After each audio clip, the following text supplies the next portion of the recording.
नमस्कार दोस्तों, मैं अंशवली कुमार आज आप लोगों को बतलाते हैं क्लास 10th का मैथमेटिक्स।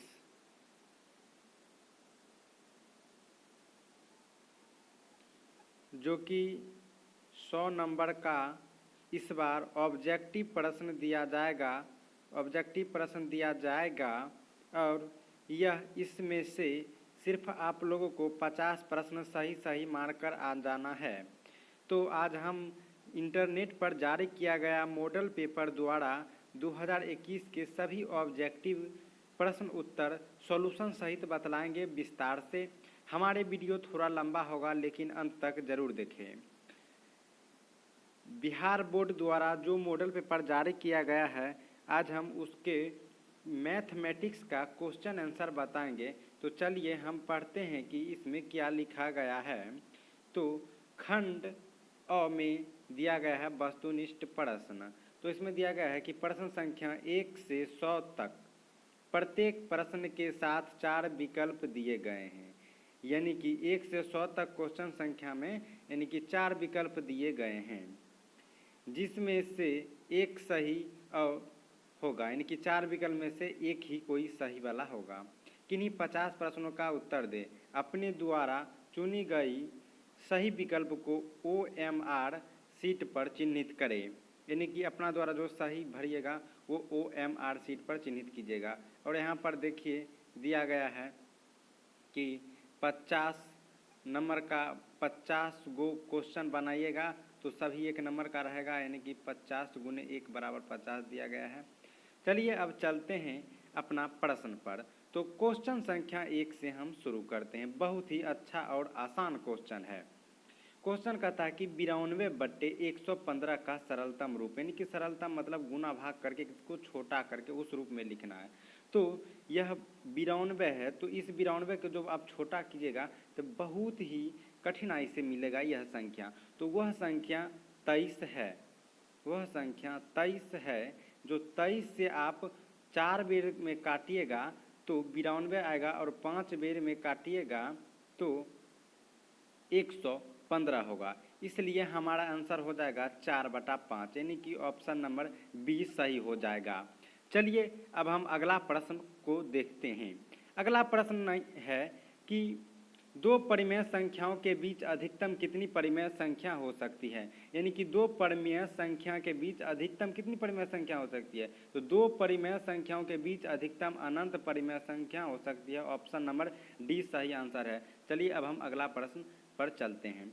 हमारे वीडियो आप लोगों को अच्छा लगे तो लाइक ज़रूर करिएगा। अगर चैनल पर नए हैं तो चैनल को सब्सक्राइब करना नहीं भूलिएगा। चलिए अब हम बतलाते हैं प्रश्न संख्या 3। प्रश्न संख्या 3 कहता है कि निम्नलिखित में किसका दशमलव प्रसार शांत है। इसमें 4 ऑप्शन दिया गया है, 7/88, 13/210, 15/1600 और 17/110। इसमें क्या करना है कि कोई भी संख्या का जब दशमलव प्रसार आप करिएगा तो उन संख्या का गुणनखंड, हर का जब गुणनखंड कीजिएगा, हर का यानी कि इन सब में से हर का गुणनखंड करके देखिएगा तो वह आएगा 2 के पावर n एवं 5 के पावर m। इस प्रकार के रूप में अगर रहेगा तो वह संख्या शांत होगा, बाकी सब अशांत होगा। तो चलिए हम इसे चेक करते हैं। तो इसमें से ऑप्शन नंबर सी सही होगा। ऑप्शन नंबर सी सही होगा। तो हम ऑप्शन नंबर सी को ही चेक करके बतलाते हैं। तो हर में दिया गया है 1600 और 1600 को हम गुणनखंड करेंगे। तो ये देखिए अब हम गुणनखंड करते हैं 1600 को। तो यहाँ पर जैसे कि दिया रहेगा 1600 और इन 1600 को जब हम गुणनखंड करेंगे, 2 से करेंगे तो ये 800 हो जाएगा। फिर इसे 2 से भाग देंगे यानी कि 400 हो जाएगा। फिर इसे 2 से करेंगे तो 200 हो जाएगा। फिर इसे 2 से करेंगे 100 हो जाएगा। फिर इसे 2 से करेंगे तो 50 हो जाएगा। और फिर इसे 2 से करेंगे तो 25 हो जाएगा। और फिर इसे 5 से करेंगे और 5 से करेंगे तो देखिए क्या आया, 1 2 2 3 4,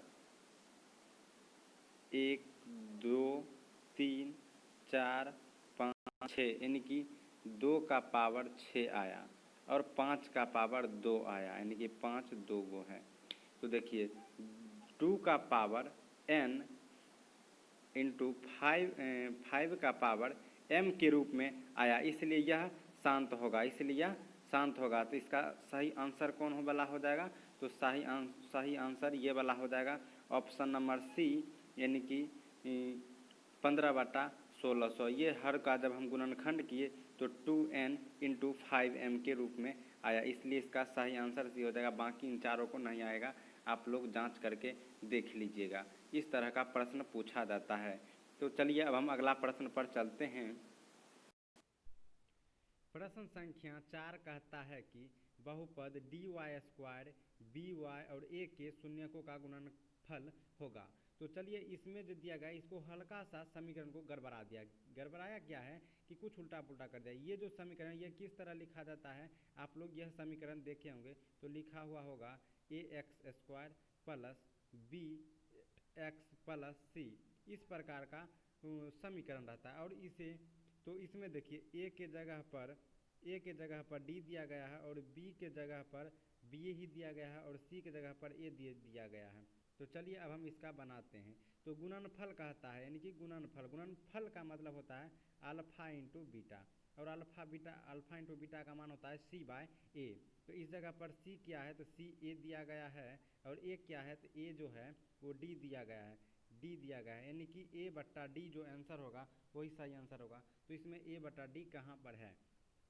a/d यहाँ पर है, यानी कि ऑप्शन नंबर डी मेरा सही आंसर हो जाएगा। 4 नंबर का ऑप्शन नंबर डी सही आंसर हो जाएगा। चलिए अब हम अगला प्रश्न पर चलते हैं। प्रश्न संख्या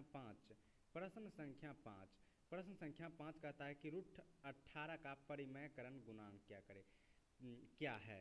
तो √18 का परिमेयकरण गुणांक कैसे निकालेंगे? तो √18 का जो है उसको गुणनखंड करना पड़ता है। 18 को जब गुणनखंड करिएगा तो 2 से लगाइएगा 9 आएगा, और फिर 3 से यहाँ पर करिएगा तो 3 आएगा, यानी कि 2 3 और 1 2, तो ये 3√2 होता है, 3√2 होता है।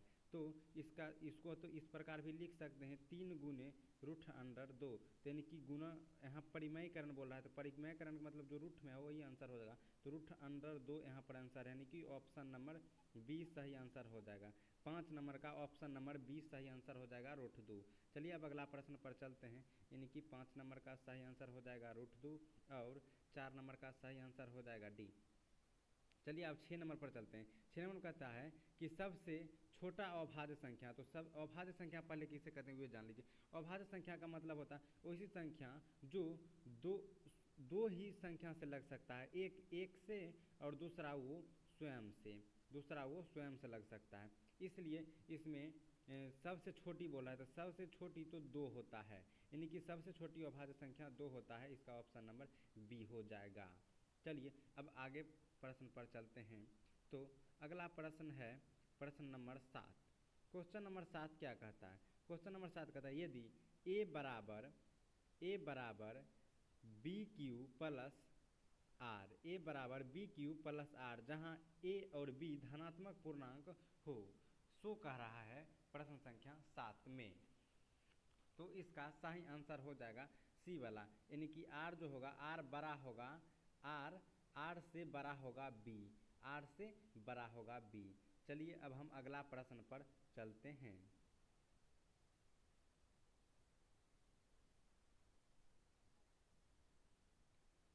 प्रश्न संख्या 8 पर चलते हैं। तो प्रश्न संख्या 8 बहुत ही आसान है।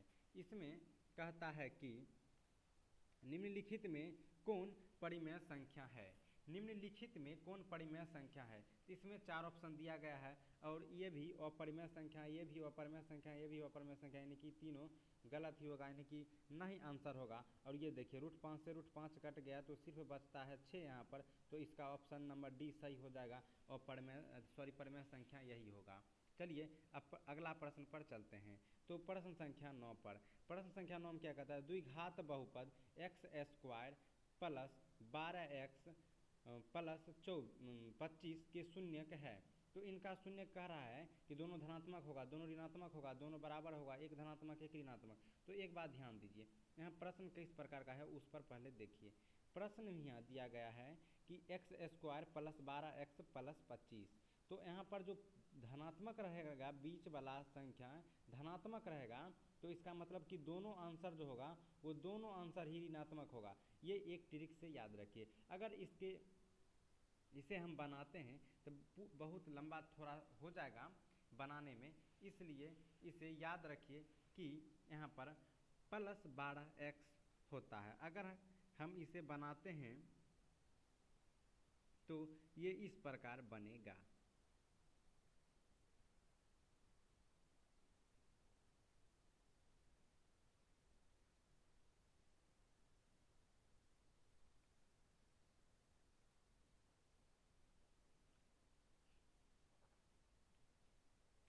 अब अगला प्रश्न है प्रश्न संख्या 10। प्रश्न संख्या 10 कहता है कि निम्नलिखित में कौन अपरिमेय संख्या, यानी कि इन सब में से कौन अपरिमेय संख्या है। तो रूट 27 जो है वो अपरिमेय संख्या है, बाकी सब परिमेय संख्या है। चलिए अब अगला प्रश्न है कि बहुपद 5y² माइनस 25 का शून्य क्या होगा। तो चलिए इसका हम बनाते हैं। तो 5y² को इधर रहने देंगे और बराबर के जब उस तरफ 25 को भेजेंगे तो इधर माइनस है, उधर प्लस 25 हो जाएगा। और यह 5 गुना में है, तो इसे जब भाग में भेजेंगे तो y² 25/5 हो जाएगा, और 25 को 5 से काटेंगे तो 5 होगा, यानी कि यहाँ पर निकल कर आ जाएगा y² बराबर 5 और y बराबर √5, यानी कि जब यह स्क्वायर बराबर के उस तरफ जाता है तो रूट में बदल जाता है, तो √² 5, और जब रूट में है तो इसका मतलब प्लस और माइनस दोनों में होगा √5, यानी कि देख लीजिए। तो ऑप्शन नंबर सी वाला सही आंसर हो जाएगा √5 और माइनस √5, यानी कि ऑप्शन नंबर सी वाला सही आंसर हो जाएगा। चलिए अब हम अगला प्रश्न पर चलते हैं।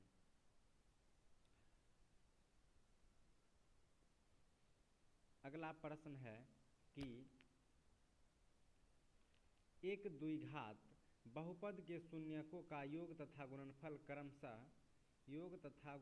क्रमशः 3 तथा -40 है, तो द्विघात बहुपद है।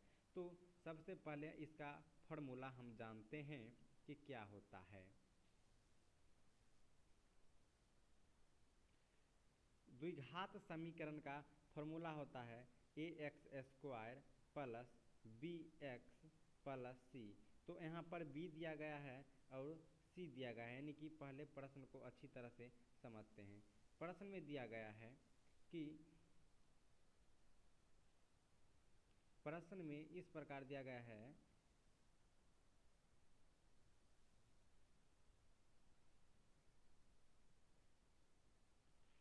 कि शून्यकों का योग यानी कि अल्फा प्लस बीटा बराबर क्या दिया गया है 3 दिया गया है, और शून्यकों का गुणनफल, तो गुणनफल -40 दिया गया है, अल्फा इंटू बीटा बराबर -40 दिया गया। तो इसका फॉर्मूला होता है -b/a, और इसका फॉर्मूला होता है अल्फा इंटू बीटा का कि c/a। तो यानी कि दोनों को नीचे में यानी कि हर संख्या a आता है, तो a तो सभी का हर में 1 है, 3 का भी हर में 1 है और 40 का भी हर में 1 ही है, 40 का भी हर में 1 ही है। इसलिए x यहाँ पर इसका समीकरण होता है ax² plus bx plus c। तो यानी कि a जो है a 1 होगा और b, तो यहाँ पर b दिया गया, b माइनस में, यानी कि 3 जो होगा वो -3x होगा, और -40 है तो यहाँ पर माइनस ही रह जाएगा और 40, यानी कि इस प्रकार का समीकरण कहाँ पर है 1 - 3x - 40। तो 1² यहाँ पर x² दिया गया, एक छुपा हुआ रहता है, x² - 3x plus 40। Option number ए सही आंसर हो जाएगा, यानी कि ऑप्शन नंबर ए सही आंसर हो जाएगा। चलिए अब चलते हैं अगला प्रश्न पर। प्रश्न संख्या 13।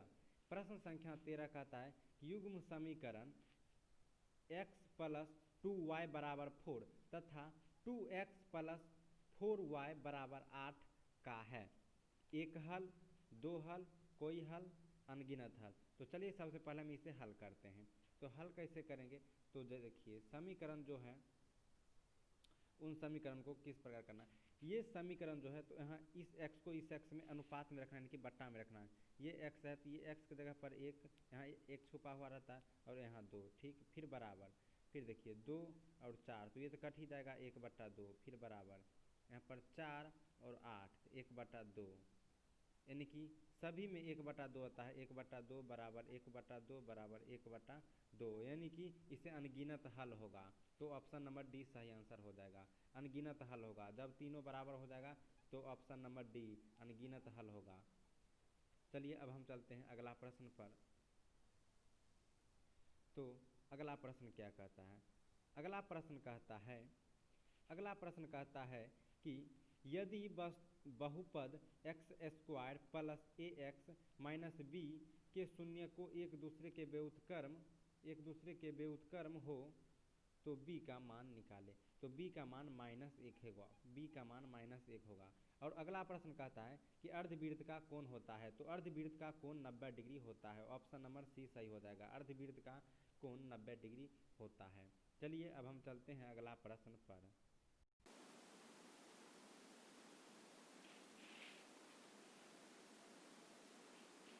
अगला प्रश्न कहता है कि द्विघात बहुपद x² plus bx plus c बराबर 0 जहाँ a नॉट इजकल टू 0 के वास्तविक मूल्य नहीं है यदि, तो इसका सही आंसर क्या होगा। तो इसका सही आंसर डी वाला होगा कि b² माइनस 4ac बड़ा 0 से छोटा होगा। b² माइनस 4ac 0 से छोटा होगा, कब, जब वास्तविक मूल नहीं है। चलिए अब अगला प्रश्न पर चलते हैं। अगला प्रश्न कहता है यदि अल्फा तथा बीटा समीकरण 2x² माइनस x माइनस 6 बराबर 0 के मूल हो तो 1/अल्फा प्लस 1/बीटा का मान निकालें। तो चलिए इसका पहले मान निकालते हैं। तो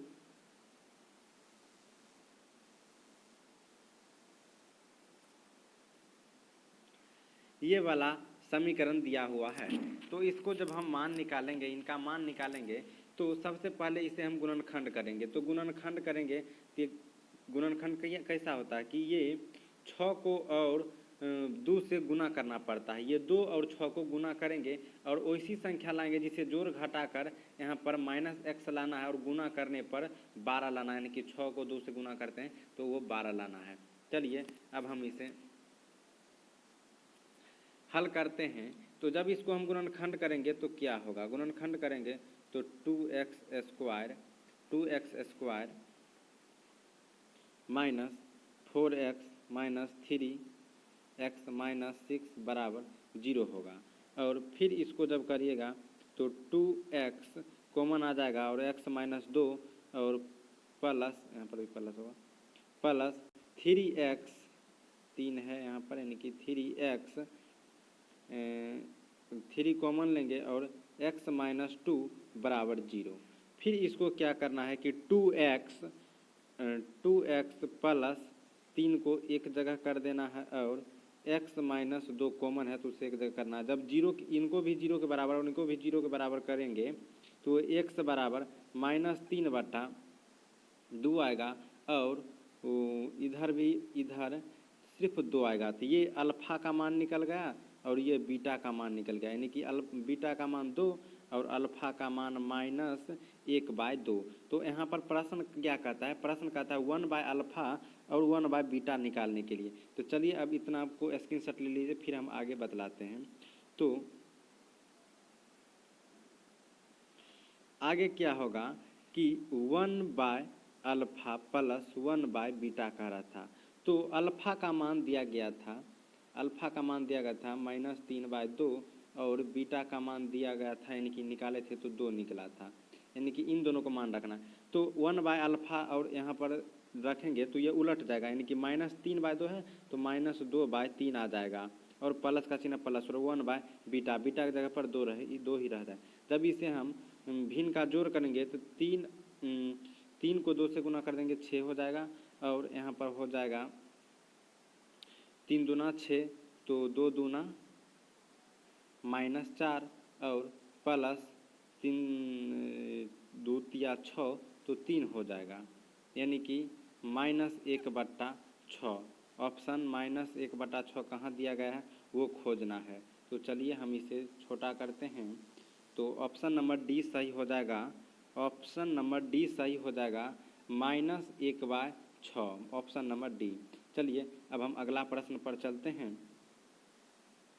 तो अगला प्रश्न क्या कहता है? अगला प्रश्न कहता है कि समांतर श्रेणी -3, 4, 11, 18 का 21वां पद निकालें। तो चलिए हम इसका भी 21वां पद निकालते हैं। तो कैसे निकलेगा वो ज़रा ध्यान देना है। तो चलिए पहले हम इसमें कुछ बतला देते हैं ताकि वहाँ लिख। ये जो पहले वाला है इसे A1 कहते हैं, तो A1 3 होगा। ये दूसरा वाला जो है इसे A2 कहते हैं, तो ये 4 हो गया। इस प्रकार के बढ़ते जाता है। और हमें सबसे पहले निकालने इसे 21वां पद निकालने के लिए या कोई भी पद निकालने के लिए हमें डी का जरूरी होता है, यानी कि सर्व अंतर। इन दोनों का अंतर क्या है? तो इनका फॉर्मूला होता है A2 - A1। तो A2 - A1 करेंगे तो 4 माइनस और -3 जब घटाइएगा तो यहाँ पर हो जाएगा 4 और माइनस माइनस प्लस 3, तो यानी कि 7। डी क्या निकला? डी 7 निकला। तो चलिए अब हम जब को डी हमको मालूम हो गया तो इसे फार्मूला पर बैठाएंगे। इसे फार्मूला पर बैठाएंगे ए एन बराबर ए प्लस n-1 इंटू डी। ये फार्मूला पर बैठेगा तो ए कहाँ दिया गया है? ये दिया गया है 3, -3 दिया गया है। तो ए को हम लिख देते हैं -3 और यहाँ पर प्लस एन का एन क्या दिया गया है? एन दिया गया है 21, एन दिया गया है 21। यहाँ पर ये जो है ये एन का वैल्यू है, एन दिया गया है 21। तो 21 में एन यहाँ पर 21 रखेंगे, यहाँ पर 21 में से 1 जाएगा तो यहाँ पर 20 बचेगा। और डी क्या है? तो डी 7 है, यानी कि 7। फिर जब इसको जब हल करिएगा और यानी कि 20 के 7 से गुना कर और 3 को घटा दीजिएगा तो आंसर आ जाएगा। चलिए हम वैसे करते हैं। -3 था, ए एन बराबर -3 था और प्लस 20 गुने 7 था। जब इसे हल करेंगे तो -3 प्लस 20 को और 7 से जब हम गुना करेंगे तो 140 आ जाएगा। और जब इसे घटाएंगे तो 137 आ जाएगा, 137। Option number D, option number D सही हो जाएगा, 137। ऑप्शन नंबर डी 137 सही हो जाएगा। चलिए अगर इस प्रकार के प्रश्न नहीं समझ में आए तो कमेंट ज़रूर करिएगा, हम आगे फिर समझाएंगे इसे। चलिए अब अगला प्रश्न पर चलते हैं। प्रश्न संख्या 19। प्रश्न संख्या 19 क्या कहता है कि निम्नलिखित में से कौन सा द्विघात समीकरण है? निम्नलिखित में से कौन सा द्विघात समीकरण है? तो इसका ए नंबर का सही हो जाएगा, ऑप्शन नंबर ए। चलिए अब अगला प्रश्न पर चलते हैं। तो अगला प्रश्न अभी जैसे ही 18 का प्रश्न देखे थे, 18 नंबर का ये वाला प्रश्न हूबहू उसी प्रकार बनेगा। सिर्फ यहाँ पर एनवां पद दिया था और यहाँ पर एनवां पद पूछ रहा है, एन पूछ रहा है, तो इसे भी उसी प्रकार बनाना है। तो चलिए अगर इसमें जो नहीं समझेंगे ये वही फार्मूला दोनों एक ही लगेगा, समझ जाइएगा। चलिए अब हम अगला प्रश्न देखते हैं, यानी कि क्वेश्चन संख्या 20। क्वेश्चन संख्या 20 क्या कहता है? क्वेश्चन संख्या 20 कहता है समांतर श्रेणी 80, 76 का कौन सा पद जीरो है? तो यहाँ पर कह रहा है कि कौन सा पद जीरो है। चलिए इसे भी बहुत ही आसान से हल किया जा सकता है। तो इसे क्या करते हैं कि पहले देखते हैं कि A1 तो हम बतला ही दिए थे, A2 बतला है, ये A1 पहले A1 तब A2, तो इसे हमें D निकालना जरूरी पड़ता है। तो चलिए हम अगर यहाँ ऊपर में D निकालते हैं, D निकालेंगे तो A2 - A1 करते हैं तो क्या आ जाएगा? A2 - 1 करेंगे तो -4 आ जाएगा। और यहाँ पर n नहीं दिया गया है, यहाँ पूछ रहा है कि कौन सा पद, तो यहाँ पर an बराबर 0 होगा। चलिए अब हम इसे फार्मूला पर बैठाते हैं। an बराबर 0 बराबर an बराबर 0, तो इसे फार्मूला लगाते हैं a plus n-1 into D. यही फार्मूला। an क्या दिया गया है? an दिया गया है 0, तो यहाँ पर 0 लगा देते हैं।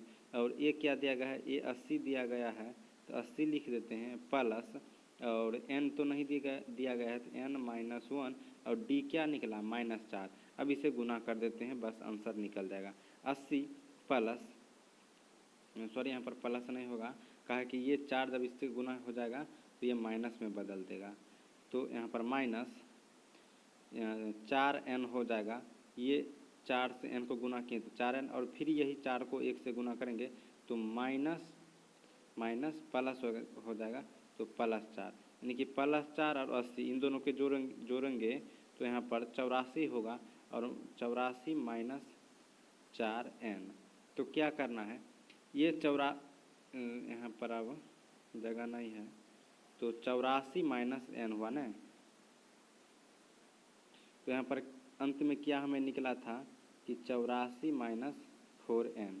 अब इसे 0 के बराबर में था, ये 0 के बराबर में था, तो जब 0 के बराबर में था तो इसे क्या करना है कि 4n माइनस में और बराबर के इस साइड कर देंगे तो प्लस में हो जाएगा, तो 4n प्लस में हो जाएगा, और 84 जब इस 4 से 84 को काटेंगे तो 4 दूना 8 और 4 एकम 4, यानी कि n बराबर 21 बा, यानी कि ऑप्शन नंबर 20 सही आंसर हो जाएगा। ऑप्शन नंबर 20 सही आंसर हो जाएगा, यानी कि 21वां पद। ये भी अगर नहीं समझे तो कमेंट जरूर करें, प्रश्न संख्या देकर कमेंट करिएगा जो प्रश्न नहीं समझे। चलिए यही फार्मूला पर 21 नंबर का भी प्रश्न है, तो चलिए 21 नंबर का प्रश्न क्या कहता है कि 21 नंबर प्रश्न कहता है यदि समांतर श्रेणी का यदि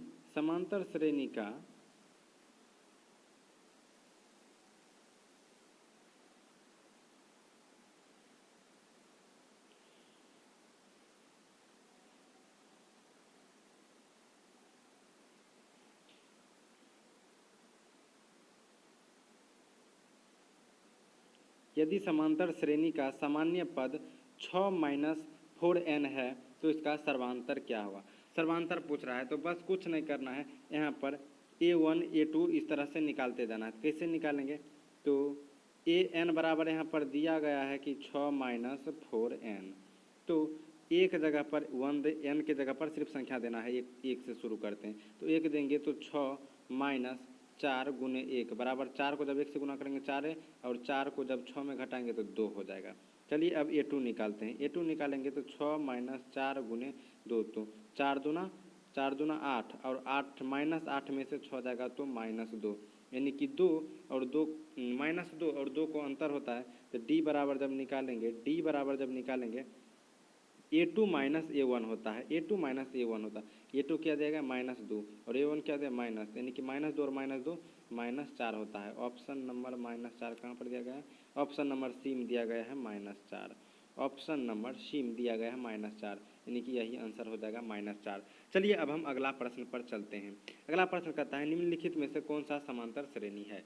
प्रश्न संख्या 22 कहता है कि निम्नलिखित में से कौन सा समांतर श्रेणी है, तो इसका सही आंसर हो जाएगा ऑप्शन नंबर सी। इसे सर्वांतर करके निकालिए, सिर्फ डी निकाल कर चेक कर लीजिए, बस बन जाएगा। चलिए अब अगला प्रश्न पर चलते हैं। प्रश्न संख्या 23 कहता है मूल बिंदु का नियतांक होगा, तो मूल बिंदु का नियतांक 0 × 0 होता 0,0 होता है, यानी कि इस तरह का जब रहेगा तो सबसे मूल बिंदु होता है यही इस वाला पर होगा, यानी कि बीच में 0 × 0 पर। चलिए अब अगला प्रश्न पर चलते हैं, तो अगला प्रश्न संख्या 24। प्रश्न संख्या 24 क्या कहता है, सो देखिए प्रश्न संख्या 24 कहता है कि यदि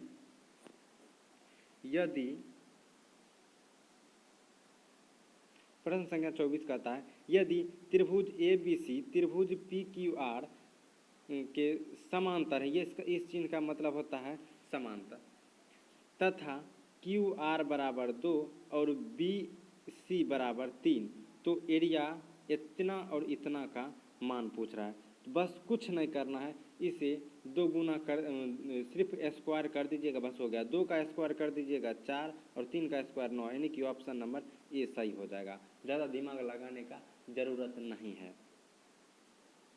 चलिए अब हम अगला प्रश्न पर चलते हैं, तो प्रश्न संख्या 25।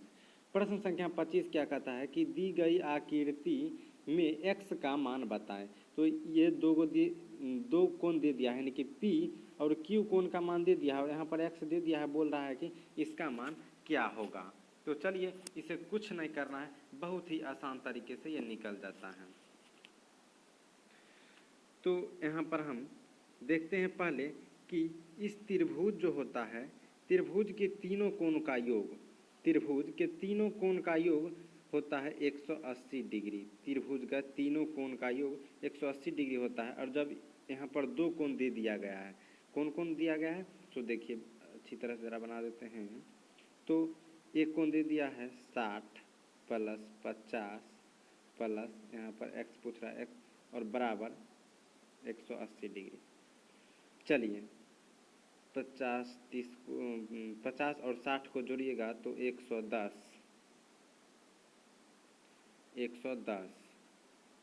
प्लस x बराबर 180 डिग्री। जब x का मान निकालिएगा तो 180 माइनस 110 करिएगा तो यहाँ पर क्या परिणाम आएगा, तो सिर्फ यहाँ पर आता है 70 डिग्री। तो ऑप्शन नंबर सी सही हो जाएगा, 70 डिग्री। जितना का कोण इस साइड बनेगा वो उतना ही कोण इस साइड ही बनेगा, समझ गए। यानी कि 70 डिग्री ये हुआ और ये भी 70 डिग्री का कोण बनेगा। चलिए अब चलते हैं अगला प्रश्न पर, यानी कि इसका आंसर 70 डिग्री होगा।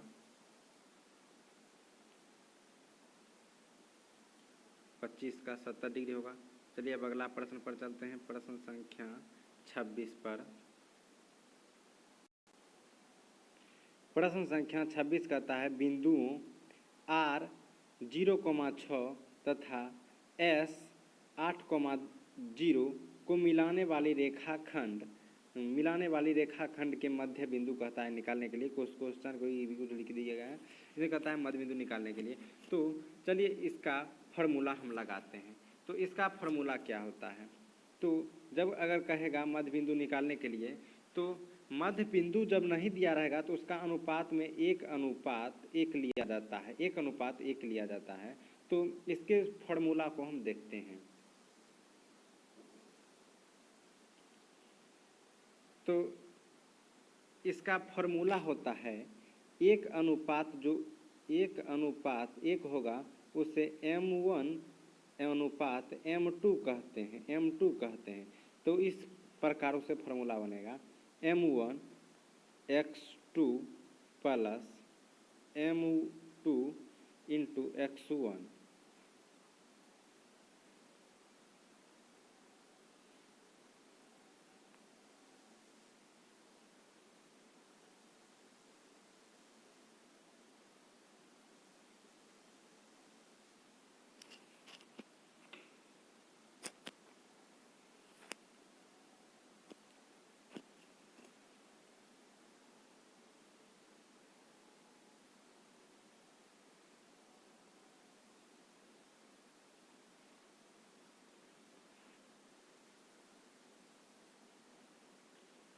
चलिए अब चलते हैं प्रश्न संख्या 27 पर। प्रश्न संख्या 27 कहता है बिंदु 4,6 8,2 के बीच के दूरी निकाले। तो बीच के दूरी का सूत्र होता है, यानी कि दूरी बराबर नियतांक ज्यामिति का सूत्र होता है रूट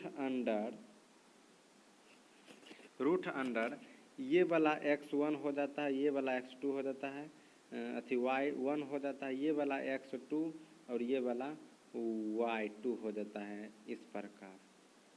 तो चलिए हम इसे फार्मूला को लगाते हैं थोड़ा साफ करके। तो फिर से हम बतलाते हैं कि ये वाला जो हुआ ये x1 हुआ, ये वाला y1 हुआ, ये वाला x2 हुआ और ये वाला y2 हुआ। तो दूरी का फॉर्मूला लगाते हैं, दूरी का सूत्र लगाते हैं। जब दूरी का सूत्र लगाएंगे तो ये होगा root under x2 minus x1 का square plus y2 minus y1 का स्क्वायर। चलिए अब हम इसे हल करते हैं। जब हम इसे रूट अंडर में हल करेंगे तो x2 यानी कि x2 क्या दिया गया है 8 और x1 क्या दिया गया 4, यानी कि 8 में से जब 4 घटाएंगे तो 8 में से जब 4 घटाएंगे तो 4 होगा, तो 4 का स्क्वायर कर देंगे, और प्लस का चिन्ह है तो प्लस देंगे, यहाँ पर प्लस का चिन्ह है तो प्लस देंगे, और y2 में से y1 को घटाना है। तो y2 क्या देगा, y2 2 दिया गया है और y1 6 दिया गया है। तो 2 में से 6 को घटाएंगे, 2 में से 6 को घटाएंगे तो -4 बचेगा, और इसका भी होल स्क्वायर कर देंगे। तो चलिए अब इसे रूट अंदर जब किए हैं तो 4 का होल स्क्वायर 16 प्लस -4 का होल स्क्वायर भी 16 ही होता है। तो 16 और 16 को जब जोड़िएगा तो रूट अंडर 32 होगा, और 32 को जब गुणनखंड तोड़िएगा तो इसका गुणनखंड तोड़ने से 4√2 होता है, 4√2 होता है। तो इसमें कहाँ पर दिया गया है, ऑप्शन नंबर ए में ही दिया गया है 4√2, ऑप्शन नंबर ए में ही दिया गया है 4√2, तो यही वाला सही होगा। चलिए अब अगला प्रश्न को देखते हैं। प्रश्न संख्या 28 कहता है sine square 60 degree plus cos square 60 degree. Sine देखिए यहाँ पर एक फार्मूला होता था sine square theta plus cos square theta बराबर 1, यानी कि जब दोनों थीटा सेम रहे तो आंसर 1 हो जाता है। जब यहाँ पर थीटा 60 है और यहाँ पर थीटा 60 है, इसलिए इसका आंसर 1 हो जाएगा, यानी कि थीटा दोनों सेम है। चलिए अब अगला प्रश्न पर चलते हैं। प्रश्न संख्या 29। प्रश्न संख्या 29 कहता है यदि रैखिक समीकरणों का युग्म संगत हो तो रेखाएं होगी। यदि रैखिक समीकरण संगत हो तो उसको रेखाएं क्या होगी, प्रतिच्छेदी या संपाती होगी, ऑप्शन नंबर डी। चलिए अब चलते हैं तीसवा प्रश्न पर। तीसवा प्रश्न पर कहता है बिंदु -6 और -5/2 किस पाद में स्थित है। तो पहले समझिए कि कैसे पाद बनता है, किस पाद में स्थित है। तो इसके लिए रेखाखंड को समझना होता है। जैसे कि इस प्रकार रेखाखंड होता है, तीर लगा रहता है सभी में, इसे x कहते हैं, इसे x डैश कहते हैं, इसे y कहते हैं, इसे y डैश कहते हैं। इधर जो है तो ये भी धनात्मक होता है x भी, और इधर y भी धनात्मक होता है, इधर x ऋणात्मक होता है और इधर y ऋणात्मक होता है। तो चलिए इसमें दोनों ऋणात्मक ही दिया, x भी ऋणात्मक और y भी ऋणात्मक। जब दोनों ऋणात्मक होगा तो इसका मतलब है कि जब दोनों ऋणात्मक होगा इस प्रकार बनेगा, इस प्रकार बनेगा। तो ये आ जाता है प्रथम में, ये आ जाता है प्रथम पाद में, ये आ जाता है द्वितीय पाद में, ये आ जाता है तृतीय पाद में, यानी कि ये तृतीय पाद में हो जाएगा, और ये आ जाता है चतुर्थी पाद में। ये जब माइनस दोनों वाला माइनस रहेगा, x और y दोनों जब माइनस रहेगा तो इसका मतलब है कि ये तृतीय पाद में आ गया, ऑप्शन नंबर सी सही होगा। चलिए अब अगला प्रश्न पर चलते हैं। अगला प्रश्न कहता है प्रश्न संख्या 31 की त्रिभुज PQR में भुजा QR को बिंदु S तक इस प्रकार बढ़ाया गया है कि PRS 120 डिग्री और QPR 63 डिग्री, तो Q का मान क्या होगा। कुछ इस प्रकार प्रश्न दिया गया है। तो चलिए ये भी बहुत ही आसान प्रश्न है, तो इसे करना कुछ नहीं है। तो जैसे कि प्रश्न के अनुसार हम चित्र बना देते हैं।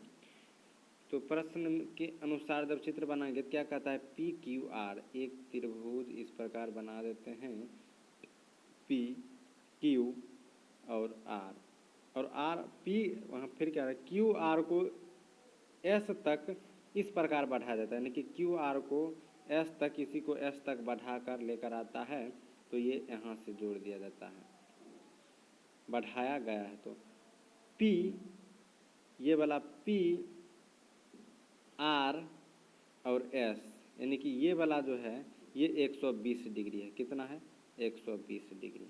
चलिए अब क्या करा, QPR 63, QPR यानी कि ये वाला जो होगा ये 63 होगा। तो जानते हैं हम लोग कि त्रिभुज के तीनों कोणों का योग 180 डिग्री होता है। तो यहाँ पर दो कोण दे दिया गया है और हमें पूछ रहा है सिर्फ Q, ये वाला पूछ रहा है। तो बस इसे कुछ नहीं करना है, यूं ही करते क्या है कि इसका दोनों को जब हम योग करेंगे, इन दोनों को जब हम जोड़ेंगे तो क्या आएगा,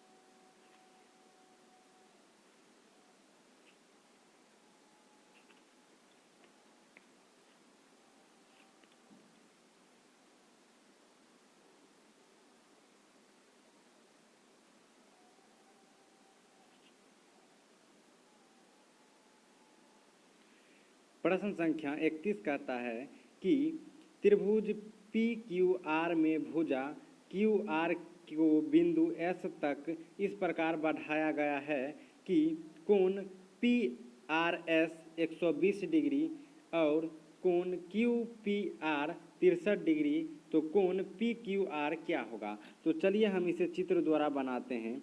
तो जब हम इसे चित्र द्वारा बनाएंगे तो कुछ इस प्रकार चित्र बनेगा। इसे देते हैं पी क्यू आर, यानी कि ऐसी पर इसको बनाए। फिर क्या कहता है कि क्यू आर को एस बिंदु तक बढ़ा देता है। क्यू आर को एस बिंदु तक बढ़ा दिए, ये एस बिंदु तक, तो इसे यहाँ से मिला देते हैं। उसके बाद क्या कहता है कि कोण पी और आर और एस, यानी कि जो बीच वाला होता है वो आर, यह आर का मान दिया गया है 180 डिग्री, सॉरी 120 डिग्री। तो ये आर जो है ये 120 डिग्री हो जाएगा। अब क्या कहता है कि कोण क्यू पी आर 63 डिग्री, तो कोण क्यू और पी और आर 63 डिग्री, यानी कि ये वाला जो होगा ये वाला ये 63 डिग्री दे दिया है। तो ये वाला जब 120 डिग्री होगा तो इसका आधा ये वाला होगा, यानी कि 120 का आधा क्या होता है 60 डिग्री। और ये हमें पूछ रहा है कोण क्यू, हमें पूछ रहा है कि कितना होगा। तो 60 और 100 यहाँ पर इसे हम x मान लेते हैं। तो 63 प्लस 60 प्लस x बराबर 180 डिग्री, यानी कि तीनों त्रिभुज का तीनों कोण का मान होता है 180 डिग्री। 63 और 60 को जोड़ेंगे तो 120 यानी कि 123 प्लस x बराबर 180 डिग्री होता है।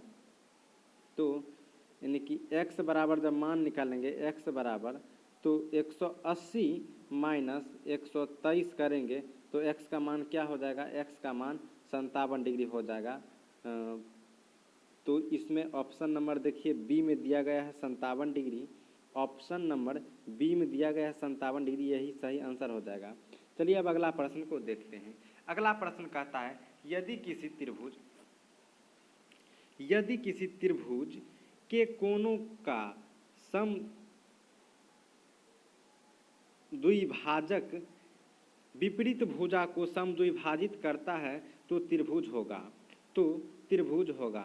तो इसका सही आंसर हो जाएगा यानी कि सी विषम बाहु त्रिभुज। चलिए अब अगला प्रश्न क्या कहता है। अगला प्रश्न कहता है कि कोण ए बी सी में डी ई समांतर है बी सी का, तो ए डी 2/3 और ए ई और ई सी का मान बताएं तो क्या होगा। चलिए बहुत ही अच्छी तरह से प्रश्न पूछा गया है। तो इसका सही आंसर क्या होगा सो पहले हम जान लेते हैं। तो इसका सही आंसर हो जाएगा मात्र 2/3, उतना ही हो जाएगा, जितना है इतना ही रह जाएगा। कहा कि यह त्रिभुज किस प्रकार दिया गया है हम फिगर में आप लोग को समझा देते हैं। तो ये फिगर में इस प्रकार हो त्रिभुज दिया गया है, ये वाला ए है, बी है और सी है। फिर इसे बी से काट दिया जाता है और यहाँ पर डी और ई दे दिया जाता है। क्या करा कि ए डी 2 है, ए से डी तक 2 दिया गया है और डी से बी तक 3 दिया गया, डी से बी तक 3 दिया गया। पूछ रहा है ये वाला और ये वाला, जब ये दोनों दे दिया है और ये नहीं दिया गया, इसका मतलब जो इधर 2 है तो इधर भी 2 होगा, ये इधर 3 है तो इधर भी 3 होगा, यानी कि दोनों बराबर ही होगा। तो इसका आंसर बी वाला हो जाएगा 2/3 ही। चलिए अब अगला प्रश्न पर चलते हैं। फिर अगला प्रश्न क्या कहता है, प्रश्न संख्या 34। प्रश्न संख्या 34 कहता है कि यदि त्रिभुज ए बी सी तथा डी ई एफ में ए बी बट्टा डी ई बराबर बी सी बट्टा एफ डी तो समरूप होगा जब, कब होगा, तो जब कोण बी कोण डी के बराबर होगा। ऑप्शन नंबर सी वाला सही हो जाएगा, ऑप्शन नंबर सी वाला सही हो जाएगा जब कोण बी बराबर कोण डी होगा। चलिए अब अगला प्रश्न पर चलते हैं। तो अगला प्रश्न इस प्रकार है कि दी गई आकृति में पी क्यू 0 केंद्र वाले वृत्त से स्पर्श रेखा है। यदि ओ क्यू 3 सेमी और पी क्यू 4 सेमी है तो ओ पी का मान निकालें, यानी कि ओ पी इसका मान पूछ रहा है। और यहाँ पर दिया गया है पी क्यू, यहाँ पर ओ क्यू 3 और पी क्यू 4 दिया गया है, यानी कि ये वाला जो कर्ण पूछ रहा है पाइथागोरस प्रमेय से बनेगा, बस बन जाएगा। तो कैसे बनेगा, OP बराबर रूट अंडर QP या PQ का स्क्वायर प्लस OQ का स्क्वायर। बस 4 का स्क्वायर करना है। 4 का स्क्वायर करिएगा 16 और 3 का स्क्वायर करिएगा तो 9 हो जाएगा। रूट अंडर बंद कर दीजिएगा और 16 और 9 को जब जोड़िएगा तो रूट अंडर 25 होगा। रूट अंडर 25 इसका आंसर क्या हो जाएगा 5, यानी कि रूट अंडर 25 को जब रूट तोड़िएगा तो 5 होगा। 5 ऑप्शन में कहाँ दिया गया है 5 दिया गया है ऑप्शन नंबर सी में। ऑप्शन नंबर सी में 5 दिया गया है, ये सही हो जाएगा। चलिए अब अगला प्रश्न को देखते हैं।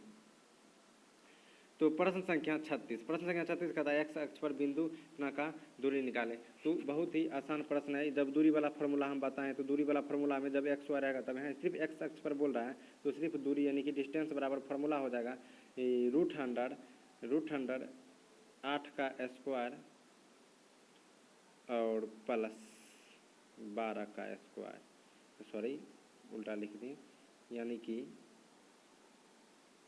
इसका फार्मूला हो जाएगा दूरी बराबर root under y square minus x का स्क्वायर। तो वाई होता है 12 है और वो माइनस प्लस होगा और 8 एक्स 8 है और दोनों को स्क्वायर है, दोनों का स्क्वायर करेंगे रूट अंडर 12 का स्क्वायर करेंगे 144 आएगा और प्लस 8 का स्क्वायर करेंगे 64 आएगा। रूट अंडर में लिखना होगा तो दोनों को जब जोड़ेंगे तो 208 आएगा रूट अंडर में, यानी कि ऑप्शन नंबर डी सही होगा 208 इकाई। चलिए अब अगला प्रश्न पर चलते हैं।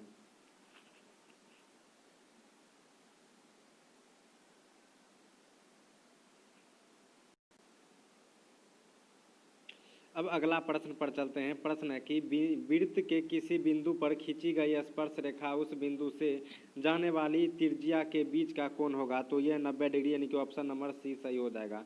चलिए अब अगला प्रश्न पर चलते हैं। अगला प्रश्न है कि दी गई आकृति में TPU तथा TQ दो स्पर्श रेखा ओ केंद्र वाले वृत्त को इस प्रकार से कोण PTQ बराबर 50 डिग्री। तो POQ क्या होगा? तो हल्का सा इसे ऊपर करते हैं प्रश्न को। तो प्रश्न इस प्रकार आता है, तो यहाँ पर फिगर बनाकर दिया गया है। फिगर में दिया गया है यहाँ पर, तो ये कोण पूछ रहा है कि ओ क्या होगा, कोण ओ जो है ये क्या होगा। तो चलिए ये फिगर कुछ गड़बड़ा दिया है। फिगर यहाँ से होता है यानी कि सट कर रहेगा। तो ये दोनों जो बनेगा, ये दोनों बनेगा 90 डिग्री का कोण, 90 प्लस 90 डिग्री का कोण। और ये वाला दे दिया गया है, ये वाला दिया है यहाँ पर 50 डिग्री का कोण। तो चलिए ये जब यहाँ पर 90 डिग्री का जब दो कोण दे दिया है, ये दोनों 90-90 दे दिया है,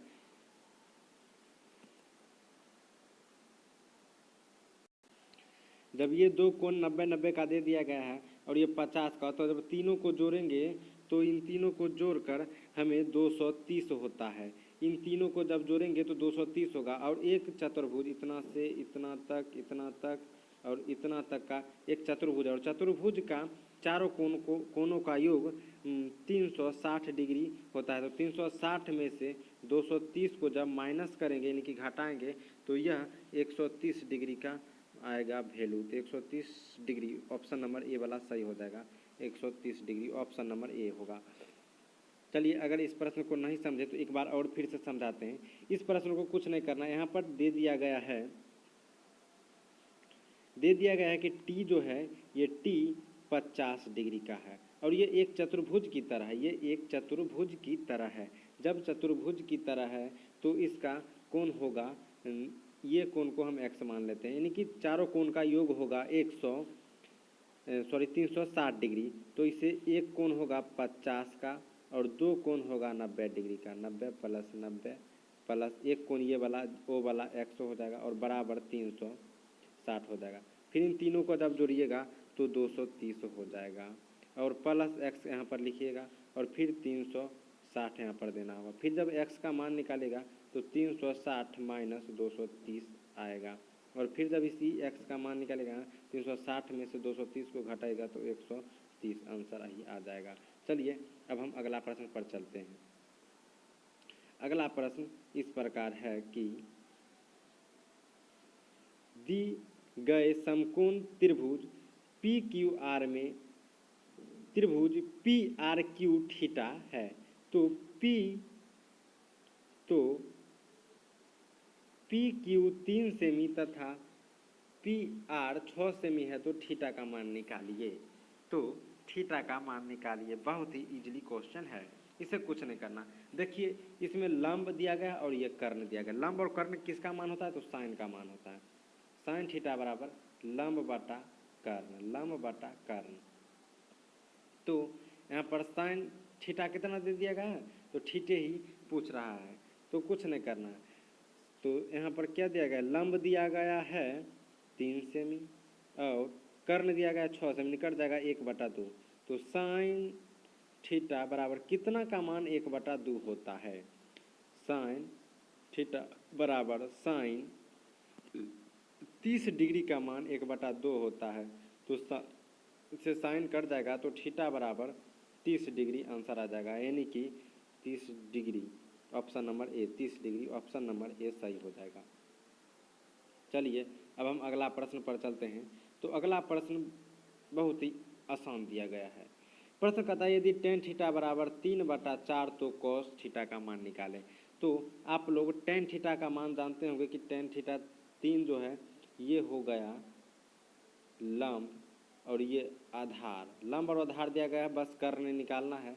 कर्ण निकालना है पाइथागोरस प्रमेय के अनुसार, और कर्ण निकालने के बाद कॉस थीटा पर बैठा दीजिएगा आधार बटा लंब पर, बस यह निकल जाएगा। ये 40 का ऑप्शन नंबर कितना वाला सही हो जाएगा? बी वाला, यानी 4/5, यानी कि इसका कर्ण 5 आ जाएगा और बस 4/5 हो जाएगा आंसर। चलिए अब अगला प्रश्न पर देखते हैं। प्रश्न संख्या 41। प्रश्न संख्या 41 कहता है कि कॉट 44 डिग्री बटा टेन 46 डिग्री।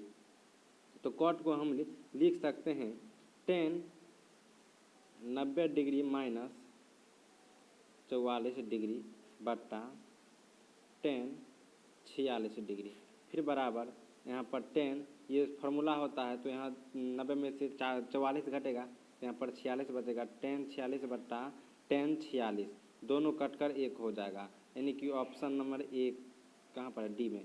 तो ये डी वाला सही हो जाएगा। ऑप्शन नंबर 1 जहाँ पर होगा डी में है, डी वाला सही हो जाएगा, ये डी वाला सही होगा। चलिए अब हम अगला प्रश्न पर चलते हैं। प्रश्न संख्या 42 कहता है कि निम्नलिखित में से किसका मान सबसे अधिक होता है? तो टेन 45 का मान सबसे अधिक होता है, नहीं 1 होता है। यदि किसी एक वृत्त का परिधि 88 सेमी है तो इसका त्रिज्या क्या होगा? बस फार्मूला लगाना है और बन जाएगा। ये विधि इस प्रकार बनेगा। चलिए अब अगला प्रश्न पर चलते हैं। तो प्रश्न संख्या 44, यदि त्रिभुज पी क्यू आर समकोण है तब साइन पी और क्यू का मान क्या होगा? तो पी और क्यू का मान 1 होगा, यानी कि समकोण इस प्रकार रहेगा। तो ये 90 डिग्री का हो जाएगा, तो बाकी ये दोनों 90 डिग्री, ये दोनों को किसी भी प्रकार होगा, जब दोनों को जोड़ेंगे तो मात्र हमें 90 डिग्री पुराने कि तीनों कोणों का योग हमें सिर्फ ही 180 पुराना है, तो तीनों का योग 90 डिग्री। तो साइन में 90 का मान 1 होता है, साइन में 90 का मान होता है, इसलिए इसका सही आंसर हो जाएगा बी वाला, यानी कि 1। चलिए अब अगला प्रश्न पर चलते हैं। तो अगला प्रश्न कहता है कि α/4 बराबर 45 डिग्री, तो √3 रूट इतने वो है, इतना बड़ा बढ़ गया है। कोसेक अल्फा का मान निकाले। बस इसे क्या करना है कि अल्फा का मान जब निकालिएगा तो 15 को 4 से गुना करिएगा, इधर भाग में इधर गुना में आ जाएगा तो 60 हो जाएगा, यानी कि अल्फा बराबर 60। तो √3 और कोसेक अल्फा, अल्फा यानी कि मतलब 60, यानी कि तो √3 और कोसेक 60 डिग्री का मान क्या होता है? कोसेक 60 डिग्री का मान 2/√3 होता है। √3 से √3 कर जाता है, यानी कि 2 आंसर होता है। चलिए 2 बी, ऑप्शन नंबर बी सही होगा। ऑप्शन नंबर बी सही होगा, 2 आंसर, ऑप्शन नंबर बी सही होगा। चलिए अब अगला प्रश्न पर चलते हैं।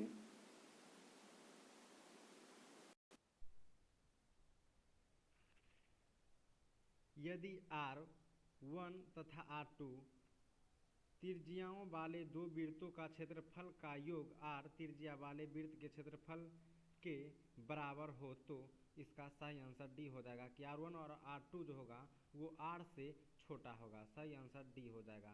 चलिए अब अगला प्रश्न करते हैं। साइन 90 माइनस ए, साइन 90 डिग्री माइनस ए, तो इसका मतलब ये तो कोस पर सीधा चल गया। ऑप्शन नंबर डी सही आंसर हो जाएगा। चलिए अब अगला प्रश्न क्या कहता है कि हाइट एंड डिस्टेंस में इसका प्रश्न है कि एक 15 मीटर लंबी सीढ़ी एक ऊर्ध्वाधर दीवार के शीर्ष तक पहुंचती है। यदि सीढ़ी का दीवार के साथ 60 डिग्री का कोण बनता तो दीवार की ऊंचाई ज्ञात करें। दीवार की ऊंचाई पूछ रहा है। ये भी बहुत अच्छा प्रश्न है। ये भी प्रश्न हम बतला देते हैं कि इसका ऐसे तो ऑप्शन गलत दिया गया है, लेकिन ऑप्शन ये वाला अनुमान से अगर ये इस प्रकार रहेगा तो 7.5 होगा, नहीं तो ऑप्शन कुछ और निकलता है। ऑप्शन निकलता है 7.5√3 और ये इस प्रकार बनेगा। चलिए अब हम अगला प्रश्न पर चलते हैं। तो प्रश्न संख्या 39।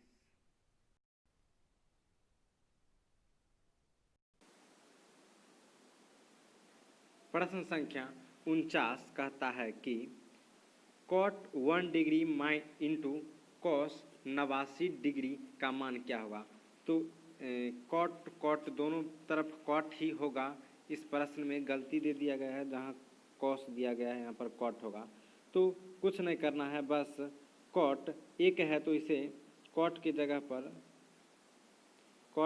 पर यहाँ पर tan 90 डिग्री माइनस 1 कर देना है इंटू कॉट 89 डिग्री कर देना है। बस यहाँ पर हो जाएगा 10 और एक जब घटेगा तो 89 इंटू कॉट 89। ये एक फार्मूला होता है tan theta into cot theta बराबर 1। तो दोनों को थीटा 89 सेम है, इसलिए इसका आंसर 1 हो जाएगा। तो ऑप्शन नंबर ए वाला सही हो जाएगा 1। चलिए अब अगला प्रश्न है। अगला प्रश्न कहता है कि आर त्रिज्या वाले गोला के संपूर्ण पृष्ठ का क्षेत्रफल होगा। आर त्रिज्या वाले गोला के संपूर्ण पृष्ठ का क्षेत्रफल क्या हो जाएगा, 4πr² वर्ग इकाई। फॉर्मूला है, याद ही करना पड़ेगा। ये बहुत अच्छा प्रश्न है। अगला प्रश्न है कि 6, 8, 9 x तथा 13 के माध्य 10 हो तो x का मान निकाले। बस कुछ नहीं करना है, माध्य बराबर फॉर्मूला लगाना है। माध्य बराबर फॉर्मूला लगाना है कि सबको जोड़ देना है। 6 + 8 + 9 + x + 13 बराबर क्या संख्या 1 2 3 4 5 5 संख्या 5 से भाग दे देना है। और माध्य क्या दे दिया 10, फिर 10 बराबर इधर 5। और जब इन सब को जोड़िएगा तो इन तीनों का योग करने पर आता है, चारों का योग करिएगा तो 36 + x होगा। तो 5 को इससे गुना कर दीजिएगा तो 50 हो जाएगा। और 50 बराबर 36 + x, 50 बराबर 36 + x क्या होगा कि 50 बराबर 36 + x। तो इस 50 को इधर बराबर की इस बगल आएगा तो माइनस में 36 आ जाएगा और ये x रहेगा। तो 50 में से 36 को हटाएगा तो 14 आएगा, यानी कि x का मान 14 आ जाता है।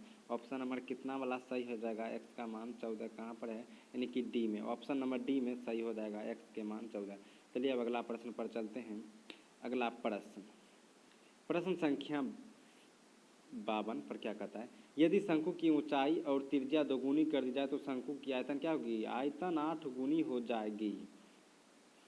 चलिए अब अगला प्रश्न पर चलते हैं। निम्नलिखित वितरण में वर्ग अंतराल दिया गया है, बारंबारता दिया गया है और कहता है बहुलक वर्ग का निम्न सीमा क्या करे। तो बहुलक मतलब बहुत बार जो लखा दे उसे बहुलक कहते हैं। तो इसमें सबसे ज़्यादा कौन बड़ा रहता है, तो सबसे ज़्यादा 22 आया है, यानी कि 12, 17, 14, 11, यानी कि सबसे ज़्यादा इसमें 22 है। और 22 का यानी कि सीमा दोनों ये हो गया, ये न्यूनतम सीमा हो गया और ये उच्चतम सीमा हो गया। अगर न्यूनतम सीमा पूछे तो 15 हो जाएगा और उच्चतम सीमा पूछे तो 20 होगा। तो यहाँ पर न्यूनतम सीमा पूछ रहा है तो न्यूनतम सीमा 15 हो जाएगा। ऑप्शन नंबर ए सही हो जाएगा।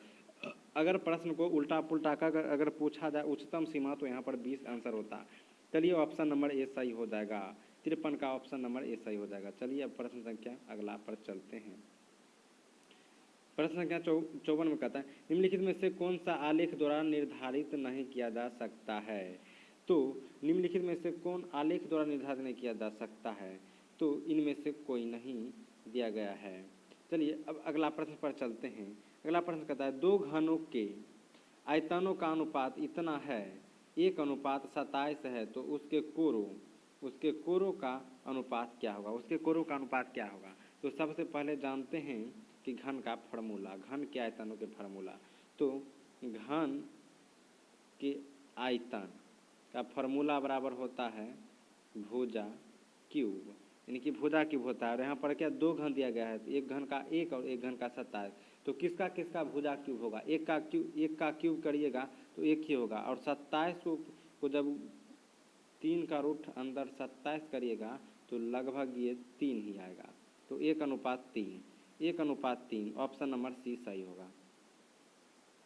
अगला प्रश्न कहते हैं कि टेन थीटा बराबर 1, तो थीटा का मान निकाले। तो टेन कितना डिग्री का मान, यानी कि टेन थीटा बराबर 1, टेन कितना डिग्री का मान 1 होता है। तो टेन में 45 डिग्री का मान 1 होता है, 45 डिग्री, टेन से टेन कट गया, यानी कि थीटा बराबर 45 डिग्री, थीटा बराबर 45 degree, option number B, option number B सही हो जाए, ऑप्शन नंबर बी 45 डिग्री। चलिए अब अगला प्रश्न पर चलते हैं। अगला प्रश्न क्या कहता है कि एक्स भुज वाली समबाहु त्रिभुज का क्षेत्रफल, एक्स भुज वाली समबाहु त्रिभुज का क्षेत्रफल, यानी कि ऑप्शन नंबर बी हो जाएगा √3/4 एक्स स्क्वायर वर्ग इकाई होता है। चलिए अब अगला प्रश्न पर चलते हैं। अगला प्रश्न इस प्रकार है कि 52 ताश के पत्तों के एक गड्डी को अच्छी तरह से फेंटकर उसमें इजेक्शन पत्ता निकाल लिया जाता है। इसमें रानी आने की प्रायिकता, तो रानी आने की प्रायिकता क्या होगा। तो देखिए इसमें अगर कह रहा रानी आने की प्रायिकता, तो ताश के में टोटल 52 पत्ता होता है, और रानी जो होता है वो रानी सभी के पास होता है, यानी कि 4 होता है। तो 4/52 करिएगा तो क्या हो जाएगा, 1 बेर में और 13 बेर में, यानी कि 1/13, डी नंबर का ऑप्शन नंबर डी सही हो जाएगा, ऑप्शन नंबर डी सही हो जाएगा 1/13। चलिए अब अगला प्रश्न पर चलते हैं। अगला प्रश्न है कि यदि PE 0.08 तो PE डैश बराबर होगा। तो इसका फॉर्मूला होता है PE डैश बराबर 1 - PE, यानी कि 1 में से P घटाना, P के मान क्या 0.08 घटाइएगा क्या होगा 0.992 होगा, 0.92, ऑप्शन नंबर बी सही होगा, 1 ए वाला सही होगा, 0.92 सही होगा। चलिए अब अगला प्रश्न पर चलते हैं।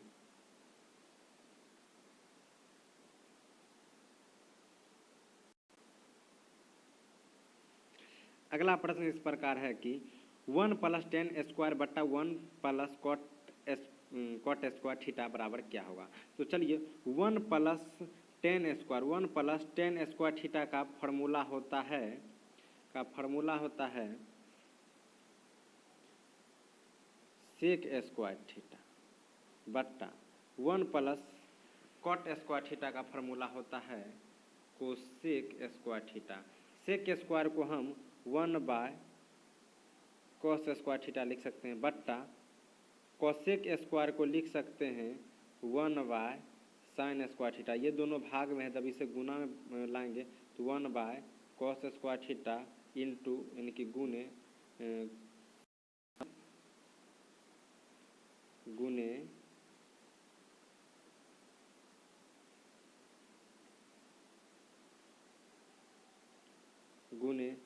sin स्क्वायर थीटा बट्टे 1 होगा। तो sin स्क्वायर थीटा बट्टे cos स्क्वायर थीटा दोनों को जब गुना कीजिएगा उतना होगा, तो यानी कि tan स्क्वायर थीटा होगा, tan square theta. Option number कितना पर दिया गया है tan स्क्वायर थीटा, तो ऑप्शन नंबर 1 में ही दे दिया गया है tan square theta, option number ए सही हो जाएगा। चलिए अब अगला कहता है बहुपद इतना का घात क्या होगा। तो इसका सबसे अधिक x का पावर जितना होता है उसे घात कहते हैं, या x कोई चीज़ का पावर जितना होता है घात कहते हैं। इसका पावर 2 है तो इसका अधिक घात 2 हो जाएगा। √7 क्या है, √7 एक अपरमेय संख्या, ऑप्शन नंबर बी सही हो जाएगा। इतना का कहता है गुणनखंड करें तो x को x2 से गुना करेंगे तो x³ हो जाएगा प्लस, और x को 2x से गुना करेंगे तो 2x स्क्वायर हो जाएगा। ये इस प्रकार का कहाँ पर है, ए नंबर में है, ए नंबर में सही है। चलिए अब अगला प्रश्न देखते हैं।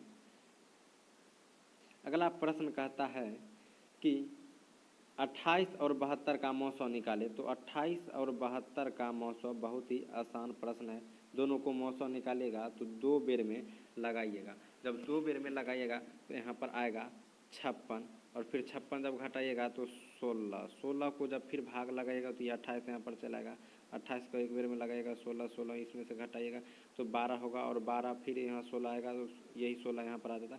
फिर ये 16 को क्या करना है कि एक बेर में लगाना है तो 12 होगा 4 और ये 4 12 16 लगाना है, यानी कि 3 बेर में लगाइएगा तो 12 यानी कट के 0 हो जाएगा, कितना आएगा 4। इसका मौसम कितना हुआ 4। ऑप्शन में देखिए 4 कहाँ पर दिया गया है तो ऑप्शन में 4C नंबर में दिया गया, ऑप्शन नंबर 4 सही होगा। चलिए अब अगला प्रश्न पर चलते हैं। अगला प्रश्न कहता है कि बहुपद एत्ते का शून्यकों का योग यानी कि अल्फा प्लस बीटा बराबर फॉर्मूला क्या होता है -b/a। -b में क्या है -1 और a में कुछ नहीं तो -1। आंसर क्या कहाँ पर है -1 तो बी नंबर में दिया गया है -1, यही सही होगा। चलिए अब अगला प्रश्न कहता है अगला प्रश्न कहता है √2 का स्क्वायर -2 √2 है, यहाँ रूट से स्क्वायर कट जाएगा, रूट से स्क्वायर कट गया तो यहाँ बचेगा 2 - 2, 2 - 2 यानी कि 0, ऑप्शन नंबर बी सही हो जाएगा। चलिए अब अगला प्रश्न कहता है कि x + y = 3 और 3x - 2y = 6 का हल है। तो इसका जब हल करिएगा तो यहाँ पर देखिए ऑप्शन वाला सिर्फ रखते जाइए, हल करने में बहुत ही टाइम लग जाएगा। तो ऑप्शन में पहले ए वाला ऑप्शन को रखते हैं तो x = 2 रखे तो 2, y = 1 रखे 2 1 3 यानी कि ये बराबर हो गया। इसमें रख कर देखते हैं यही वैल्यू तो x = 1 रखे तो 3 दूना 6 और y = 1 रखे तो 2 यानी कि 6 में से 2 घटा 4 यानी कि बराबर हो गया। तो ऑप्शन नंबर ए सही हो जाएगा, ऑप्शन नंबर ए सही हो जाएगा। चलिए अब अगला प्रश्न पर देखते हैं। अगला प्रश्न कहता है यदि बहुपद y² - y -6 के शून्यक अल्फा बीटा हो तो अल्फा इंटू बीटा क्या हो जाएगा। अल्फा इंटू बीटा का फार्मूला कई मरतबे बतला दिए हैं कि C/A होता है। अल्फा ए इंटू बी का फार्मूला होता है C/A। तो यहाँ सी क्या दिया गया, सी दिया गया -6 और ए क्या दिया गया 1 यानी कि -6 सिर्फ आंसर। -6 कहाँ पर दिया गया -6 बी में दिया गया है, -6 बी में दिया गया तो बी वाला आंसर होगा। चलिए अब अगला प्रश्न पर देखते हैं। अगला प्रश्न दिया गया है कि द्विघात समीकरण इतना यानी कि x² - 5x - 30 = 0 का विभक्तर क्या होगा। विभक्तर तो विभक्तर का फार्मूला होता है b² - 4ac। बस ये a = 1 हो गया और b = -5 हो गया और c = -300 हो गया। बस इसी फार्मूला पर बैठा देना है तो विभक्ता का सूत्र बैठ जाएगा। तो b यानी कि -5 है, -5 का स्क्वायर कीजिएगा तो 25 हो जाएगा और माइनस और यहाँ पर माइनस लगाएगा तो 4 को जगह पर 4 ही देना है।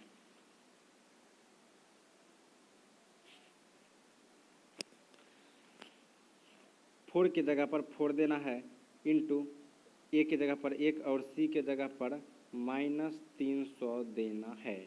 बस कुछ नहीं 25 माइनस 4 को 1 से गुना किए 4 और -4 को -300 से गुना 4 दिया 12 यानी कि 1200 हो गया। माइनस माइनस प्लस तो यहाँ पर क्या हो जाएगा 1225। जब जोड़िएगा तो 1225 होगा। 1225 कहाँ आंसर दिया गया है तो 1225 ऑप्शन नंबर ए सही हो जाएगा। समांतर श्रेणी इतना इतना का सर्वांतर निकाले। सर्वांतर का मतलब डी अभी हम बतलाएं और ये A1 हो गया, ये A2 हो गया। बस हमें सर्वांतर निकालना है, डी निकालना है तो डी क्या हो जाएगा A2 - A1। तो A2 क्या दिया गया A2 दिया गया √50 और -√18। जब 50 का जब रूट तोड़िएगा तो ये हो जाएगा 5√2 और -3√2। 18 का रूट जोड़िएगा जब ये दोनों रूट बराबर है तो संख्या घट बढ़ सकता है।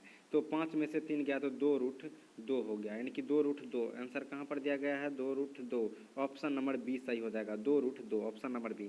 चलिए अब अगला प्रश्न दिया गया है 72वां प्रश्न दिया गया है कि x² + 1/y² = 14 तो y + 1/y बराबर क्या होगा। तो इसे कुछ नहीं करना है, बस इसको थोड़ा सा परिवर्तन कर देना है। देखिए कैसे होगा तो y² +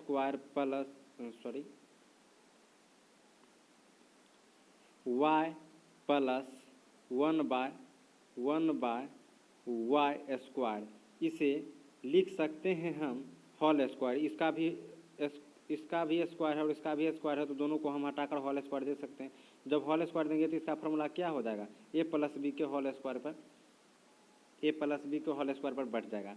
ए प्लस बी के होल स्क्वायर पर बैठेगा तो Y square plus 1/y square, यानी कि 1 का स्क्वायर 1 होता है तो ये सिर्फ वाई स्क्वायर होगा, और प्लस 2xy, तो यानी कि x से x कट जाएगा, सिर्फ बचेगा 2।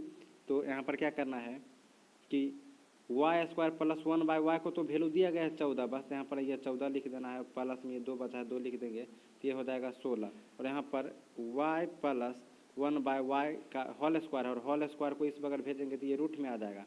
तो y प्लस 1/y का वैल्यू जब निकालेंगे इसका वैल्यू हो जाएगा प्लस माइनस 4, यानी कि रूट जब टूटता है तो प्लस माइनस लेकर आता है। तो प्लस माइनस 4 कहाँ पर दिया गया है, प्लस माइनस यहाँ पर 8 के जगह पर 4 होगा, यहाँ पर टाइपिंग में गलत दे दिया गया है, प्लस माइनस 4 होगा। ऑप्शन नंबर डी यही हो जाएगा सही। चलिए अब अगला प्रश्न पर चलते हैं। इस प्रकार का प्रश्न अभी तुरंत बतलाएं। इस पर यही इससे पहले वाले प्रश्न में बतलाए थे बहुत ही पहले कि यदि समांतर श्रेणी का nवां पद 6n-2 हो तो पहला पद क्या होगा, बस a1 निकालना है। तो यहाँ an बराबर दे दिया गया है 6n-2, बस a1 ने तो हमें निकालना है, तो 6n के जगह पर 1 देना है -2, तो क्या होगा 6 को 1 से गुना कीजिएगा 6 और 2, 6 में से 2 घटेगा 4, तो 4 ऑप्शन नंबर कहाँ दिया गया है, तो 4 दिया गया है बी में, तो यही बी वाला सही हो जाएगा 4। चलिए अब अगला प्रश्न कहता है बिंदु -6 और 10 का कोटि, अगर कोटि पूछेगा तो 10 हो जाएगा आंसर, कोटि पूछेगा ऑप्शन नंबर बी, कोटि पूछेगा 10 आंसर हो जाएगा, अगर पाद पूछता तो यहाँ पर -6 होता।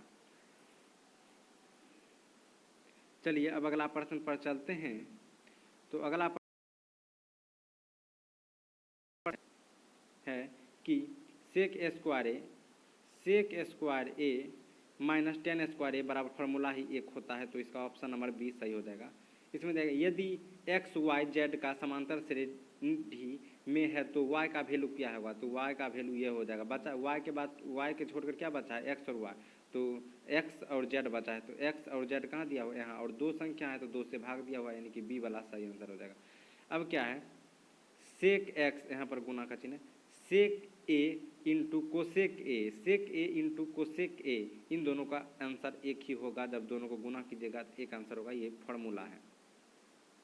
चलिए अब अगला प्रश्न है, और यह प्रश्न बनाने वाला क्या कहता है बिंदु ए इतना 6,0 दिया गया, बी 14,0 दिया गया, और सी 16,8 दिया गया, तो बनने वाले त्रिभुज का क्षेत्रफल क्या होगा, तो बनने वाले त्रिभुज का क्षेत्रफल क्या होगा, तो यह प्रश्न को हम बनाते हैं तो ये 32 आंसर निकलता है, तो इस प्रकार यह प्रश्न बनेगा।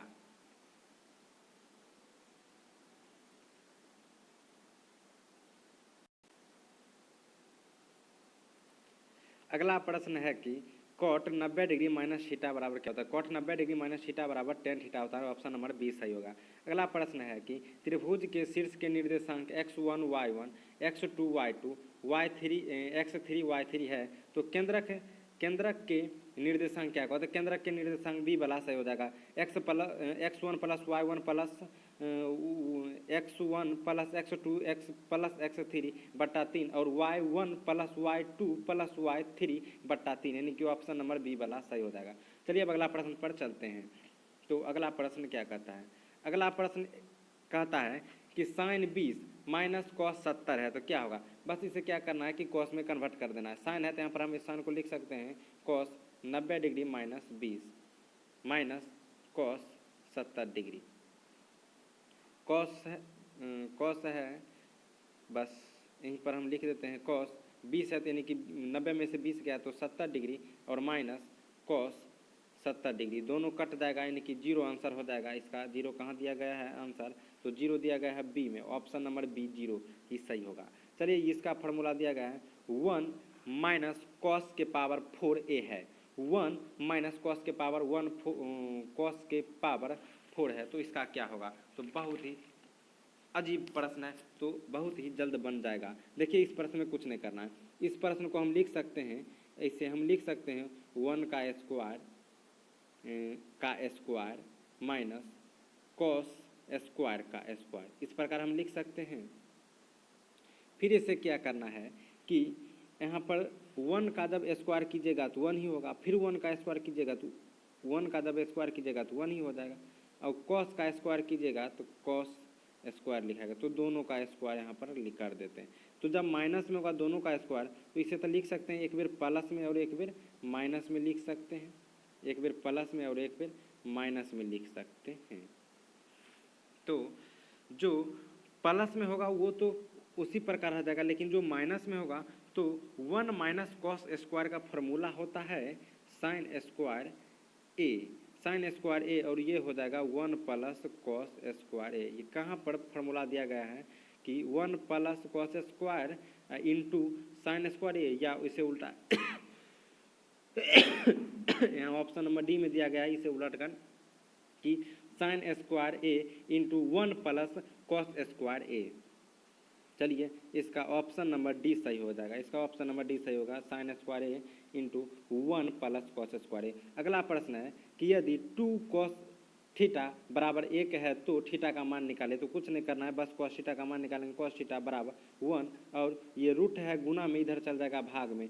तो कॉस कितना का वैल्यू होता है 1/√2। कॉस कितना का वैल्यू होता है 1/√2। तो कॉस 45 का वैल्यू होता है 1/√2। तो कॉस 45 दिए, कॉस से कॉस कट गया तो थीटा का मान 45 डिग्री हो जाता है। थीटा का मान 45 डिग्री, कहाँ पर 45 डिग्री है तो ऑप्शन नंबर बी में 45 डिग्री दिया गया, ऑप्शन नंबर बी सही हो जाएगा। तो अगला प्रश्न है कि यदि टेन थीटा p/q तो cos theta plus sine theta बट्टा sine theta minus cos theta क्या होगा। ये प्रश्न को बनाने से बहुत ही लोचा लगता है। तो इस प्रश्न को छोटी सी ट्रिक याद रखिए। अगर ऊपर में प्लस है तो हम प्लस वाला देखेंगे, तो प्लस वाला ऊपर में 2 में प्लस है, वो इसमें प्लस है, इसमें प्लस है, और नीचे में माइनस है तो नीचे में माइनस वाला भी 2 है। और इन दोनों में सुनना है कि सबसे पहले नीचे वाला आना चाहिए क्यू, तो इसमें पहले पी आता है, क्यू यहाँ पर आता है। तो क्यू जब आता है तो क्यू प्लस में भी होना चाहिए, क्यू माइनस में होना चाहिए, क्यू ऑप्शन नंबर बी सही होगा। चलिए अब अगला प्रश्न पर चलते हैं। तो अगला प्रश्न कहता है कि सेक 25/7 है तो साइन थीटा का मान कर रहा है, तो पाइथागोरस प्रमेय से बनेगा ये भी। तो ये प्रश्न इस प्रकार बनेगा। इसका सही आंसर क्या होगा। तो इसका सही आंसर 24/25 होगा। कहाँ पर दिया गया है, ऑप्शन नंबर डी में दिया गया है 24/25 सही आंसर। यह प्रश्न इस प्रकार बनेगा। चलिए अब हम अगला प्रश्न बतलाते हैं। अगला प्रश्न में कहता है कि साइन स्क्वायर 45 डिग्री माइनस 1। तो sine square 45 degree, sine 45 degree का मान 1 का स्क्वायर कीजिएगा तो 1 ही रहेगा, माइनस 1 में से घटेगा 0, यानी कि ऑप्शन नंबर बी सही हो जाएगा। चलिए अब अगला प्रश्न पर देखते हैं। अगला प्रश्न क्या कहता है। अगला प्रश्न कहता है 1 + 10 स्क्वायर ए बट्टा सेक ए।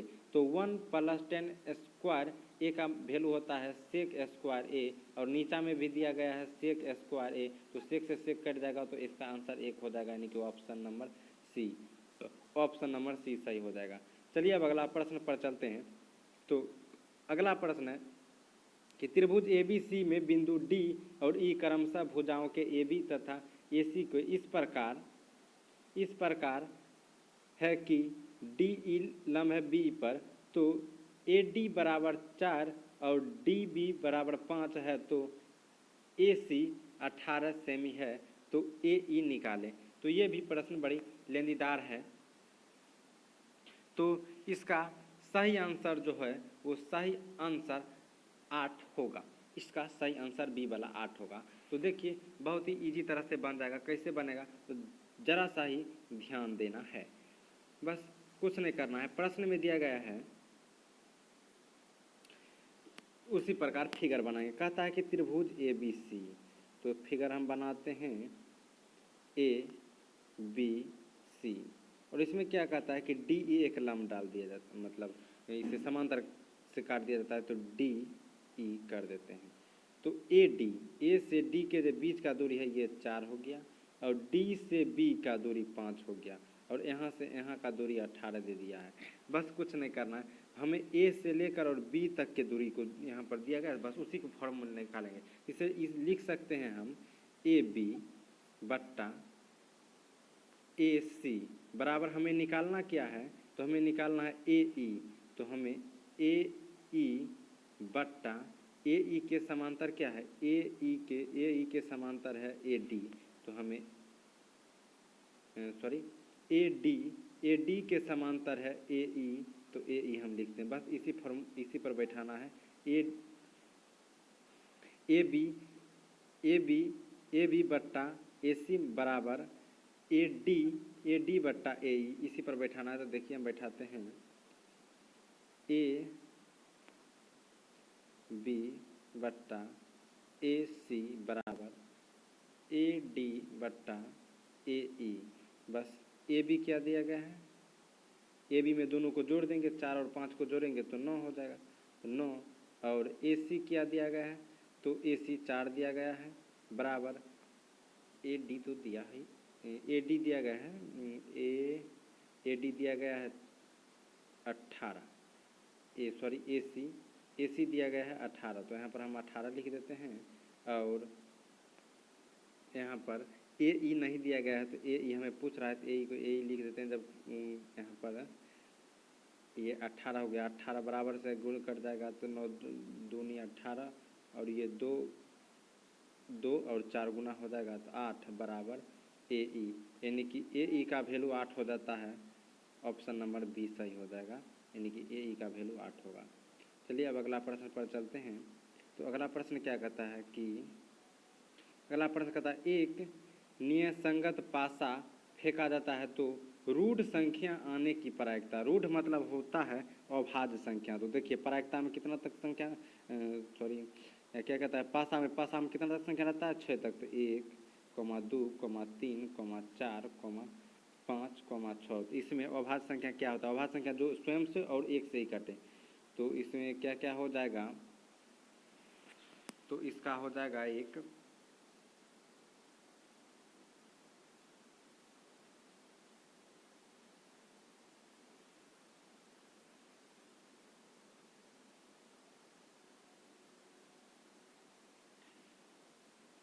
एक हो जाएगा 2, एक हो जाएगा 3, एक हो जाएगा 5, यानी कि 3 संख्या होगा। तो यहाँ पर टोटल कितना संख्या, टोटल 6 संख्या, तो 3/6, तो 1/2, यानी कि बी वाला आंसर हो जाएगा 1/2, बी वाला ही आंसर हो जाएगा 1/2। चलिए अब हम चलते हैं अगला प्रश्न पर। अगला प्रश्न इस प्रकार है कि दो वृत्तों की क्षेत्रफलों का अनुपात 4:5 है, तो इसकी त्रिज्या के अनुपात क्या है। बस दोनों को रूट कर दीजिए, आंसर निकल जाएगा 4 का रूट 2 और 25 का रूट 5। ऑप्शन नंबर डी सही हो जाएगा।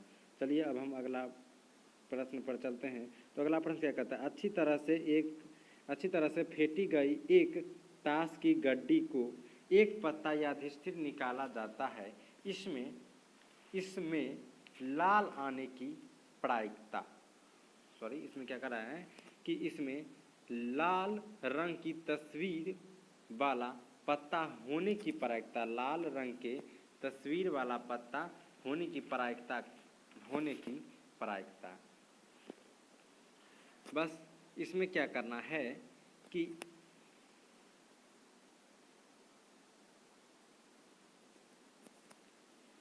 एक ताश के गड्डी में टोटल 52 पत्ते रहते हैं, जिसमें से इसे 2 भाग में बांट दिया जाता है। तो 26 वो काला रहता है और 26 ठो लाल रहता है। तो यहाँ पूछ रहा है कि लाल रंग का तस्वीर वाला पत्ता, लाल रंग का तस्वीर वाला 3 गो पत्ता होता है, 3 पत्ता होता है। तो इसमें जब 3 पत्ता निकालिएगा तो क्या हो जाएगा,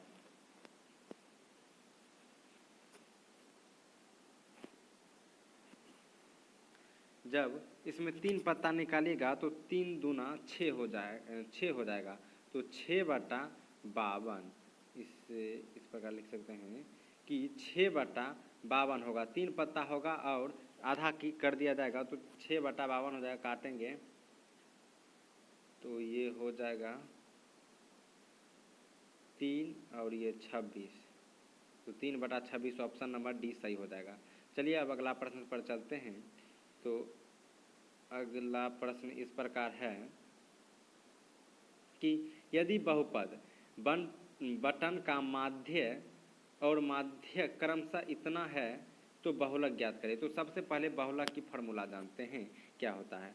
तो बहुलक यानी कि बहुलक का फार्मूला होता है 2 गुने माध्यक माइनस 2 गुने माध्य।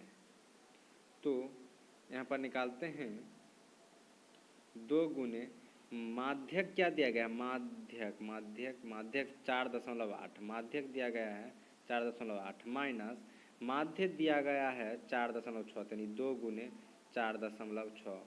जब इनको 2 से गुना करिएगा 4.8 को 2 से गुना कीजिएगा तो यहाँ पर हो जाएगा 14.8 और इससे जब गुना कीजिएगा तो 9.2 हो जाएगा और जब घटाइएगा तो हो जाएगा 5.2 यानी कि 5.2। आंसर कहाँ पर दिया गया 5.2, तो आंसर सी में दिया गया 5.2। बस फार्मूला याद रखिए, बहुलक बराबर 3 गुने माध्यक माइनस 2 गुने माध्य। चलिए अब अगला प्रश्न पर चलते हैं। अगला प्रश्न है कि प्रेक्षण का माध्य होगा यानी कि 8, 12, 7, 14, 6, 13, 15 का माध्य होगा। इसे क्या करना है, इसे आरोही क्रम या अवरोही क्रम में लिखना है। तो जैसे कि हम लिखते हैं यहाँ पर सबसे पहले छोटा को उठाते हैं, छोटा 6, 7, 7 के बाद 8, 8 के बाद 12, 12 के बाद 13, 13 के बाद 14, 14 के बाद 15। बस इतना ही संख्या, उससे ज़्यादा नहीं है। तो चलिए इसे क्या करते हैं कि 3 संख्या इधर से छाँटेंगे और 3 इधर से छाँटेंगे तो बीच में क्या बचेगा 12। तो 12 ही हमारे माध्यक हो जाएंगे। ऑप्शन नंबर डी सही हो जाएगा। ऑप्शन नंबर डी सही हो जाएगा। ऑप्शन नंबर डी वाला सही हो जाएगा। चलिए अब अगला प्रश्न कहता है कि माध्यक का 3 गुना और माध्य का 2 गुना अंतर का बराबर होगा तो बहुलक होता है। अभी तुरंत ना फॉर्मूला हम पढ़ें इस सूत्र में कि बहुलक बराबर 2 गुने माध्यक, 2 गुने माध्यक और माइनस अंतर माने माइनस और 2 गुने माध्य। वही बात बोल रहा है कि माध्यक का 3 गुना और माध्य का 2 गुना क्या हो जाएगा बहुलक। चलिए अब अगला प्रश्न देखते हैं। अगला प्रश्न क्या कहता है, अगला प्रश्न कहता है कि एक घड़ी के मिनट वाली सुई 1 मिनट में बनाया गया कौन होगा 1 मिनट में। तो चलिए अगर एक घड़ी है, ये घड़ी का मिनट वाला सुई जब पूरे चक्कर लगा लेता है, पूरे चक्कर, तो वो कितना का बनेगा, कौन बनाएगा। तो वो पूरे चक्कर लगाने पर 360 डिग्री का कोण बनाएगा। यानी कि एक वृत्त का पूरे चक्कर लगाता है तो 360 डिग्री का, यानी कि इसे लिख सकते हैं हम इसे लिख सकते हैं कि 60 मिनट बराबर 360 डिग्री। तो 1 मिनट बराबर 360/60, 360/60, 0 से 0 कट गया, 6 6 से, यानी कि 6 डिग्री। ऑप्शन में दिया गया, डी में दिया गया है 6 डिग्री, डी में दिया गया है 6 डिग्री। आंसर यही आंसर होगा। चलिए अब अगला प्रश्न देखते हैं। अगला प्रश्न क्या कहता है कि आधार की त्रिज्या r तथा ऊंचाई h, आधार की त्रिज्या r तथा ऊंचाई h वाले लंबवृत्तीय बेलन का आयतन क्या होगा। लंबवृत्तीय बेलन का आयतन क्या होगा, तो πr² h घन इकाई होता है। यानी कि ऑप्शन नंबर डी वाला सही हो जाएगा। चलिए अब अगला प्रश्न को देखते हैं। तो अगला प्रश्न इस प्रकार है कि समबाहु त्रिभुज ABC में यदि AD लंब है BC पर तो AD का स्क्वायर क्या होगा, AD का स्क्वायर क्या होगा। तो इस क्वेश्चन को जरा समझने में हल्का सा हिचकिची बढ़ेगा, नहीं तो बड़ी आसान प्रश्न है। इस प्रश्न में सबसे पहले हम एक फिगर बना लेते हैं। तो ये फिगर इस प्रकार बनता है। फिगर क्या कहता है कि ये A है, B है, C है। ज़रा फिगर छोटो की कह रहा है कि A जो है ये बीच में एक लंब डालता है, AD जो है वो BC पर लंब डालता है, तो मैंने लंब डाल दिया। AD पूछ रहा है, AD का स्क्वायर, AD यानी कि ये लंब का स्क्वायर पूछ रहा है, AD का स्क्वायर पूछ रहा है। पाइथागोरस प्रमेय के अनुसार AD का लंब का स्क्वायर का मतलब क्या होता है कि कर्ण का स्क्वायर माइनस आधार का स्क्वायर। तो AB का स्क्वायर माइनस BD का स्क्वायर, और यहाँ का समद्वि बाहु त्रिभुज, यानी कि ये भी बराबर होगा, ये दोनों भी बराबर होगा और ये भी बराबर होगा। और इसे जब 2 खंड में दे दिया तो ये भी बराबर और ये भी बराबर, दोनों बराबर होगा। तो यहाँ जब BD का स्क्वायर लिख लिए हैं तो इसे AB square minus B D के जगह पर डी सी के भी स्क्वायर हम लिख सकते हैं। और जब हम इतना लिख सकते हैं तो जब ए बी है तो ए बी को भी तो हम दो खंड में बांटेंगे तो बात उतने ही पड़ेगा। तो इसे भी हम लिख सकते हैं कि ए सी का स्क्वायर और प्लस ए डी सी का स्क्वायर लिख सकते हैं। इस प्रकार लिखने से डबल आ जाएगा ए और बी में, जैसे कि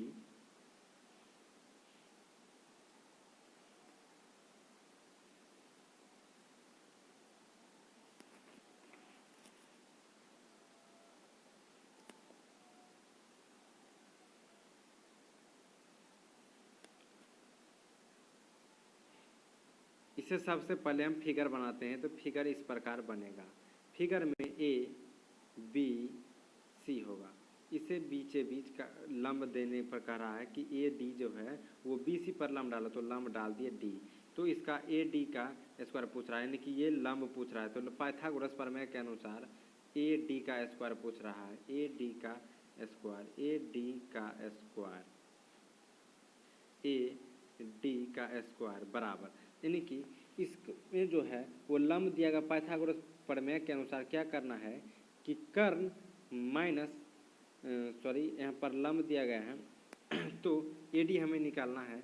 एडी निकालने के लिए क्या करते हैं कि ए बी का स्क्वायर प्लस बी डी का स्क्वायर को जोड़ते हैं।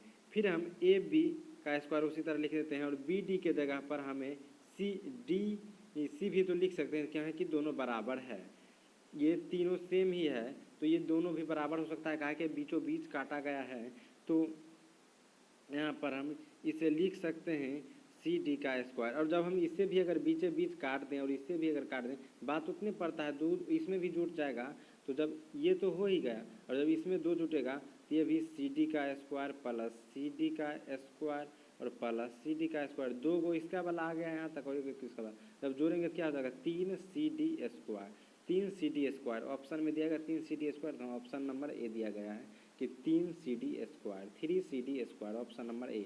यानी कि इस प्रश्न का कहने का अनुसार होता है कि अगर हम किसी पर लंब डालेंगे और एडी जब निकालेंगे तो उसका 3 गुना एडी का स्क्वायर होगा। चलिए अब अगला प्रश्न पर चलते हैं। अगला प्रश्न क्या कहता है कि त्रिज्या आर वाले अर्धगोले का वक्र पृष्ठ क्षेत्रफल क्या होगा। त्रिज्या आर वाले गोले का वक्र पृष्ठ क्षेत्रफल क्या होगा। तो इसका वक्र पृष्ठ क्षेत्रफल 2 पाई आर स्क्वायर होगा, 2 पाई आर स्क्वायर। चलिए अब अगला प्रश्न पर चलते हैं। अब प्रश्न अंतिम हो रहा है, हमारे वीडियो को अंत तक जरूर देखे होंगे। बहुत देखने के लिए बहुत धन्यवाद। चलिए अब अगला प्रश्न को देखते हैं कि दी गई आकृति ओ वृत्त के केंद्र से तथा कोण ए ओ सी 130 डिग्री, तो कोण ओ ए सी क्या होगा। यानी कि एक चतुर्भुज बना दिया गया है और इसमें दिया गया है कि 130 डिग्री दे दिया गया है और सिर्फ हमें पूछ क्या रहा है, ये पूछ रहा है ये वाला ए।